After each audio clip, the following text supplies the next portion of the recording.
Hey there, Rod Buckton here. How you doing? How you going? How's your week been this week? Today, Saturday morning, as you can see, out on the trails, got my bike.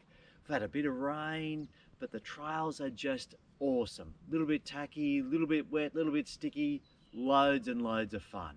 But just wanted to run something past you.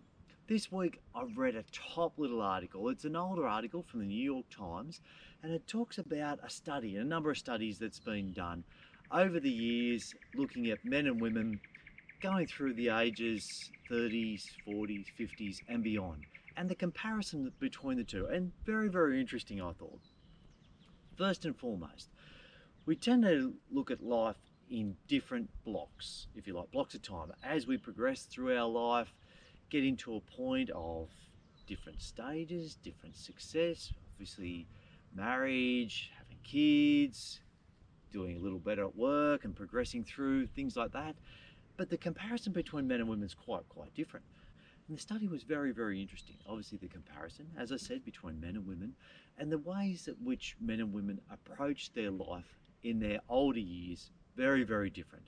Women, in a lot of cases, not all cases, but a lot, spend a lot of time in the younger years raising their family, raising kids, getting to a point around about 50, and then they're looking for a new life and a new start and progressing and growing from there.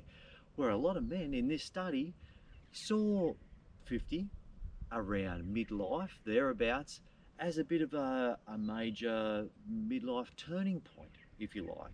And a lot saw it as a bit of a negative decline. Many saw it as the beginning of the end. So their 40s might have been getting to a point, a success, a high point in their lives, in their careers, and 50s getting to a stage where physically seeing that their bodies aren't able to do as much as they used to in the past. They're starting to have a few health problems here and there. They're starting to not feel as well, feel as active and agile, and certainly quite a big change in their mindset at this point in their lives as to where they are at.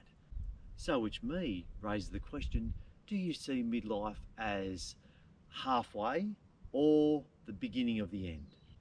For me, I'm coming up to my 50 years old, I'm 48 now, and so I keep telling my kids I'm halfway in my life. I've got this many years still to go, and so I want to make sure that I look after myself, look after my body, and have an epic life. Not just a good life or an okay life, I want an epic life. I want to squeeze the most out of life that I possibly can for years and years and years to come. As opposed to the flip side, where a lot of people, as I said in this study, a lot of blokes get to a point, 50, midlife, and things start to tailor off from that point, and there's a big change, there's a big mindset, and the beginning of the end. So, what do you want for your life? Where are you at? Where do you see yourself at the moment? 40s, 50s, 60s, wherever you're at. I don't know your exact circumstance. Where do you want to go? Is it time to pull out your bucket list? Have a bit of a look, have a bit of a think where you're going, what is your next move for your life, and where is that going to take you? Do yourself at a point now and it's just falling off a cliff, steep drop to the end because you may have seen your parents may have done that?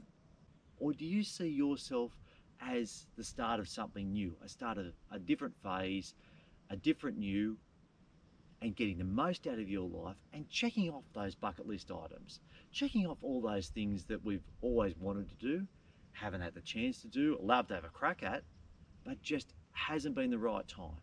Well, now could be your time. Or if it's not, now's the time to start making plans for your time. To brush out that old push bike that's in the back of the shed. Clean it up, take it down the shop, get a service, and get out and have a ride. If you've wanted to, get out, go off-road, go mountain biking. It is the greatest thing.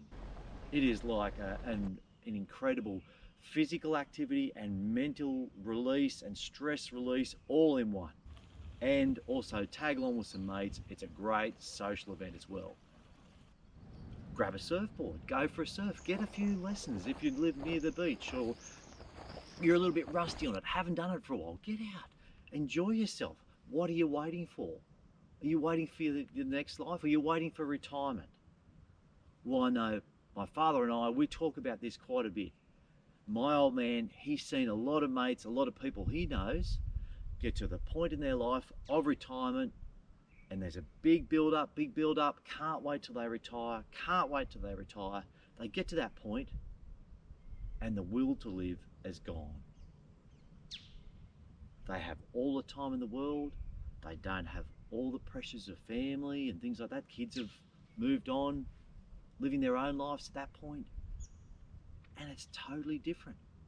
They don't have that reason to get up every day, that drive, that motivation to keep going, to keep producing, to keep working, and it all stops.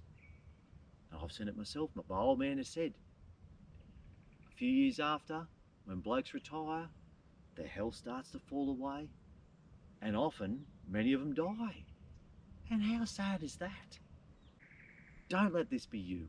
Now is your time to get out and start to do a few of these things, or if not, right at this moment, start to make a plan, start to put something in place for yourself for the next few years, start to check off those bucket list items and get out and have fun. All right then, the trails are waiting. Have a great day. Catch you next week.